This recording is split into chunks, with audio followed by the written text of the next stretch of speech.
continuamos conversando con Rómulo Enríquez, exparlamentario, economista, profesor universitario, también conductor de programas de radio y televisión durante mucho tiempo. Sí. Así es. Bueno, vamos a entrar en la materia de la actualidad, Rómulo. Pero antes yo quería, como tú en el segmento este que pasó hace poquito, mencionaste a tu padre, al negro Villegas.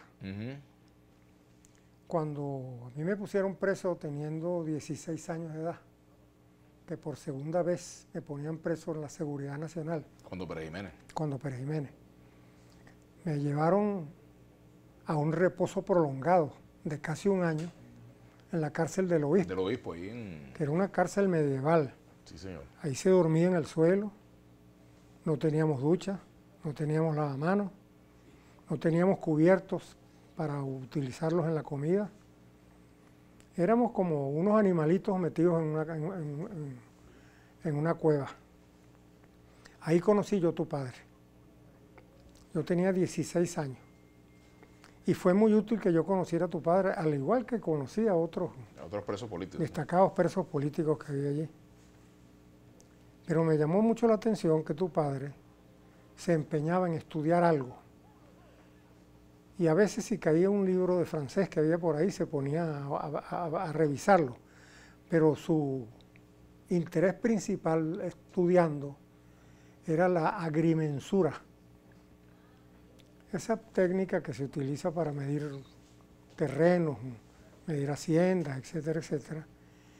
Y Cruz Villegas se empeñó en estudiar eso, porque había la facilidad de una empresa mexicana que enviaba a Venezuela una universidad escrita, así la llamaban. Cruz Villegas se anotó en eso y que le llegaban periódicamente sus lecciones de agrimensura. Por supuesto que me llamó la atención muchísimo que era el único que estaba ahí, que estudiaba sistemáticamente. Todos los presos leían, etcétera.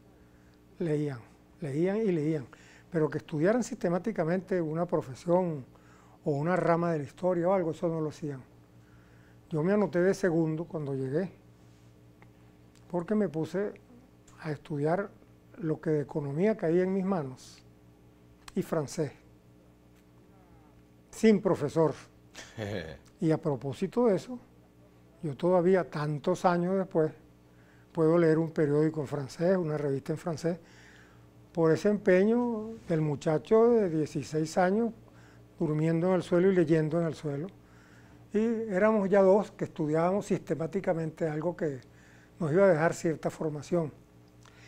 Los otros presos que había allí, muchos, leían mucho, sí es verdad, pero principalmente novelas, porque había mucha restricción de entrada de libros a la cárcel.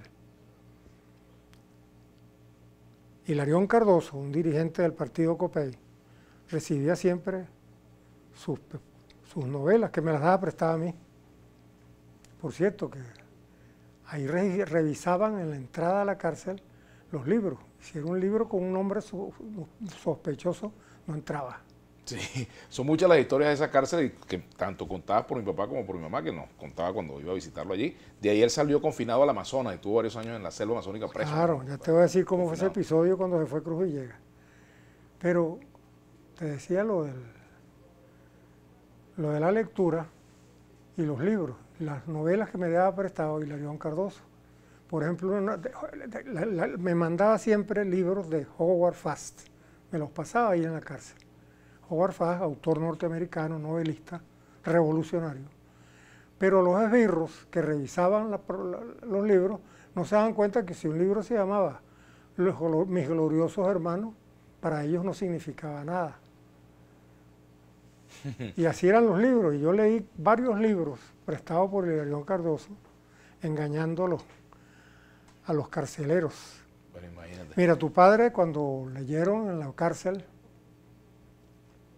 por una reja, ese Cruz Villegas con sus corotos, era con sus cosas que se iba. Algunos pensaron que lo iban a poner en libertad, lo que hicieron fue mandarlo confinado Al Amazonas, sí señor. al Amazonas, que no tenía carreteras, caminos pero malísimos que eran casi intransitables. Era muy pequeña la población, era realmente una prisión en el campo. Y ahí Cruz Villegas se pasó un buen tiempo. Sí, varios años, así es. Una historia bastante dura. Bueno, Rómulo, vamos a entrar un poco en materia y tenemos tiempo luego, por supuesto, de conversar sobre esos temas. La materia esa que tú decías. Sí, yo quiero un poco replantearte el tema. Fíjate, por ejemplo, tú estuviste en esa lucha contra la dictadura de Pérez Jiménez, por supuesto, la caída de la dictadura la viviste, y luego formaste parte pues, de la izquierda que fue a la guerrilla, fuiste parte del MIR, y el sueño de la izquierda. Ese sueño de la izquierda se parece a lo que estamos viviendo hoy en Venezuela. Lo que tú soñaste cuando te incorporaste al MIR, cuando nació el MIR, ¿se parece a lo que estamos pasando en Venezuela? Cuando nosotros fundamos el MIR, recibíamos un tratamiento implacable dentro del Partido Acción Democrática. Yo era el secretario juvenil de Acción Democrática y yo no era querido por el presidente del partido, que era Rómulo Betancourt. Un muchacho jovencito de 20 años, pero la derecha de AD era implacable y tenía trazado una orientación, que era pactar con el gobierno de los Estados Unidos por la idea que tenía Rómulo Betancourt, que sin pactar con el gobierno de los Estados Unidos sería derrocado nuevamente el gobierno que se hiciera con Acción Democrática. Y esa fue ya una advertencia que se nos hizo a nosotros. Aquí el asunto lo están moviendo los dirigentes, algunos de ellos, para una alianza con el gobierno de los Estados Unidos. Se parece a lo que está pasando ahorita. Acá ahorita hay una oposición al gobierno que no tiene ninguna estructura partidista. Lo que hacen son unas manifestaciones de vez en cuando, tiran unas piedras, etcétera, pero no tienen una organización coherente de partido político. No la tienen en absoluto. Pero han tomado la calle, Rómulo. Sí. Masivamente. Bueno, y me parece que está bien que la tomen. Es mejor que tomen la calle y hagan manifestaciones y que no vuelvan a hacer las barbaridades que hace poco tiempo hicieron. Pero fíjate, volviendo a lo que te planteo, o sea, hemos llegado a una situación en el país, bueno, ha habido una hiperinflación, empobrecimiento, etcétera, etcétera. Bueno, toda la crisis que vivimos en Venezuela. Y por supuesto una forma de gobernar que en lo particular yo tengo, por supuesto, muchas críticas, como tú lo sabes. Y entonces te pregunto, ¿se parece a lo que se soñó, a lo que se está viviendo hoy? ¿Y por qué se ha llegado, si no se parece a eso, por qué se ha llegado a esto en tu aplicación? Yo creo que las cosas que se reúnan dentro de ese pote que tú llamas en lo que está pasando no emanan exclusivamente de la conducta de los gobernantes, sino que emanan de una necesidad defensiva. La ofensiva que ha habido en contra del gobierno de Nicolás Maduro nunca se había presentado con ningún presidente en Venezuela. Ese es un récord. Desde el momento que llegó Chávez al gobierno, hubo oposición permanente, interés en acabar con PDVSA, separar a PDVSA de Venezuela, vender a PDVSA a los norteamericanos. Había toda una ofensiva contra Chávez. Pero después de muerto Chávez y electo Maduro, ha recriminado la ofensiva en contra del presidente. Si uno se pone a revisar qué presidente de Venezuela fue alguna vez hostigado de esa manera, y se encuentra que no hay ninguno. Es un récord lo que se ha batido en la lucha contra el presidente de la República. Y por supuesto, las respuestas que los gobiernos dan no dependen exclusivamente de sus buenas voluntades, sino que eso también está influenciado del tipo de oposición que se le está haciendo, de que se les hace. Nosotros hemos vivido una oposición insólita, que va desde el extremo de militares que se retiran de las Fuerzas Armadas hasta el extremo horroroso de quemar vivo a algún ciudadano o alguna ciudadana venezolana. Es una cosa increíble que no se presenta mucho en el mundo. En ciertos países, una que otra vez, se han presentado en la política hechos como las quemaduras, los incendios humanos. Ahora, también ha habido denuncias muy graves de represión en este tiempo, incomunicación de presos, procesos interminables sin el derecho a la defensa. O sea, ha habido denuncias de torturas, etc. Podemos hablar de eso perfectamente, pero que de ninguna manera vayan a pensar nuestros oyentes o los que nos están viendo que porque se quemó una gente viva, que puede ser porque el gobierno ha sido muy duro.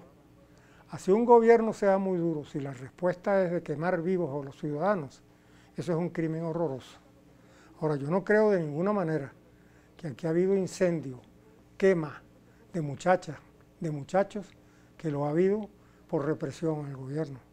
Yo sí creo que ha habido elementos de represión en el gobierno. Bueno, ha habido muerte de manifestantes, por ejemplo, muchos manifestantes Exactamente, han muerto sí. a disparos o con bombas lacrimógenas. Y eso justifica de alguna manera... No, yo no justifico eso, pero ¿sabes qué es lo que pasa? Lo malo es ver una sola parte de la película, ¿no? ¿Sabes qué es lo que pasa? Yo creo que eso es condenable. Si se habla de esa manera, muchos que nos están oyendo van a pensar que se justifican. No, yo por supuesto no justifico eso. Yo sé que tú no, porque tú eres humano. Pero es bueno, digamos, tú no eres inhumano. Hacer un análisis de lo que ha pasado, o sea, de todo el conjunto de cosas. Lo que sí estoy seguro yo es que aquí han quemado estudiantes, han quemado mujeres, han quemado hombres, han quemado militares, no por represión contra algunos compañeros, sino por odio.